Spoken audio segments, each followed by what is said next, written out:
नमस्कार। मैं डॉक्टर अंजू अग्रवाल पुनः आपके समक्ष हिंदी साहित्य बीए पाठ प्रथम वर्ष के प्रथम प्रश्न पत्र में राजस्थान विश्वविद्यालय द्वारा निर्धारित कवि विद्यापति के पाठ्यक्रम में संकलित विद्यापति पदावली के पद्यांशों की व्याख्या कर रहे हैं। इसी कड़ी की अंतिम कड़ी को हम आगे बढ़ाते हैं। आज ये अंतिम कड़ी है विद्यापति पदावली की। विद्यापति कवि के बारे में पूर्व प्रसंग में भी हम बात कर चुके हैं कि विद्यापति कवि ने राधा कृष्ण के नाम का प्रयोग भक्ति के लिए नहीं अपितु श्रृंगार के लिए किया है। वास्तव में विद्यापति श्रृंगारिक कवि हैं, श्रृंगार काव्य के कवि हैं और कवि के काव्य का जो मूल भाव है, स्थायी भाव है, वह भी श्रृंगार ही है। इस पद्यांश में भी श्रृंगार भाव ही है और राधा श्री कृष्ण का संवाद वर्णित है जो कि श्रृंगारिक रस से परिपूर्ण है। बस ये जो पद्यांश है ये उस समय का है जब राधा अपने कुंज से या अपने भवन से बाहर निकलती है और श्री कृष्ण उसको रोक लेते हैं और फिर क्या होता है वही इस पद्यांश में विद्यापति कवि ने वर्णित किया है। चलिए इस पद्यांश को हम आगे बढ़ाते हैं। कुंज भवन से चली भेली है, रोकल गिरधारी, एक ही नगर बसु माधव हे, जनु कर बट सा मारी, छाड़ कन्हैया मोर आंचर हे, फाटत नवसारी, अपजस होयत जगत भरी हे, जनु करिए उधारी, संगक सखी अगुआईली रे, हम एक सर नारी, दामिनी आए तुलाईली हे, एक राती अंधारी, भनई विद्यापति गाओल हे, सुनु गुणमति नारी, हरिक संगे किछु डर नहीं है, तुम्हें परम गमारी। तो यहाँ पर श्री कृष्ण जो है राधा को रोक लेते हैं। तब राधा श्री कृष्ण से बड़ी विनती सी प्रार्थना से करते हुए कहती है, राधा को भी जैसे सामान्य, यहाँ पर हमने बात की भी थी पहले कि राधा और कृष्ण को उन्होंने सामान्य नायक और नायिका के रूप में प्रस्तुत किया है। तो यहाँ पर श्री कृष्ण एक युवक के रूप में, राधा जो है एक युवती के रूप में हमारे समक्ष प्रस्तुत होते हैं।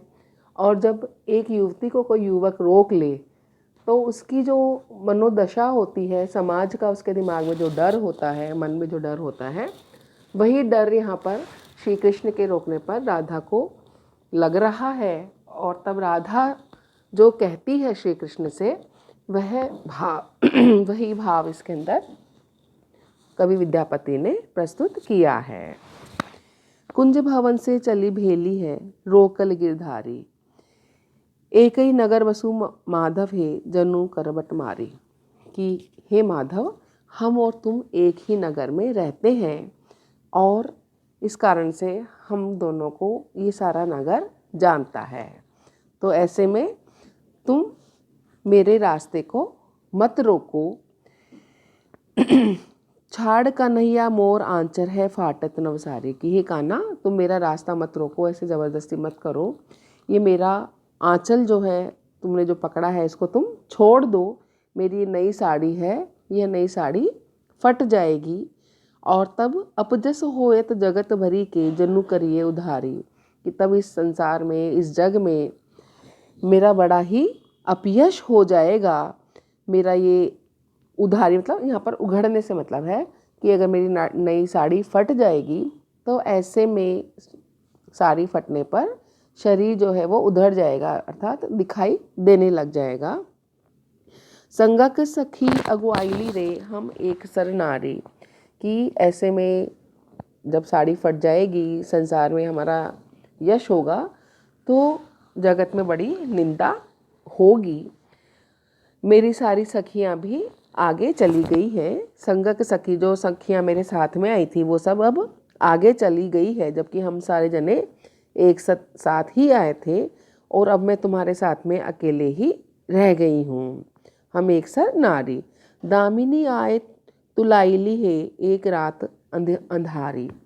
कि मेरी जो सारी सखियां हैं आगे चली गई हैं और तुम देख ही रहे हो अंधेरी रात है, इसमें बिजली चमक रही है।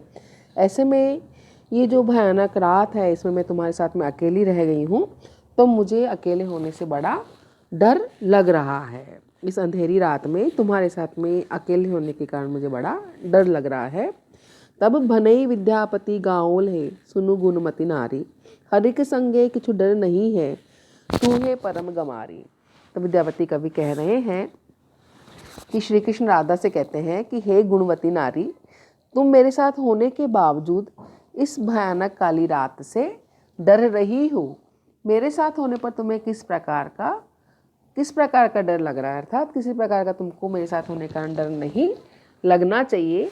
कि श्री कृष्ण, अब यहाँ पर थोड़ा सा इन्होंने आध्यात्मिक रूप भी दे दिया है कि जब हरि ही साथ में है, श्री कृष्ण ही साथ में है, तो हे राधा तुमको किस बात का डर है, तुम वास्तव में बिल्कुल ही गंवार हो क्या कि श्री कृष्ण के साथ में होने पर भी तुम्हें डर लग रहा है।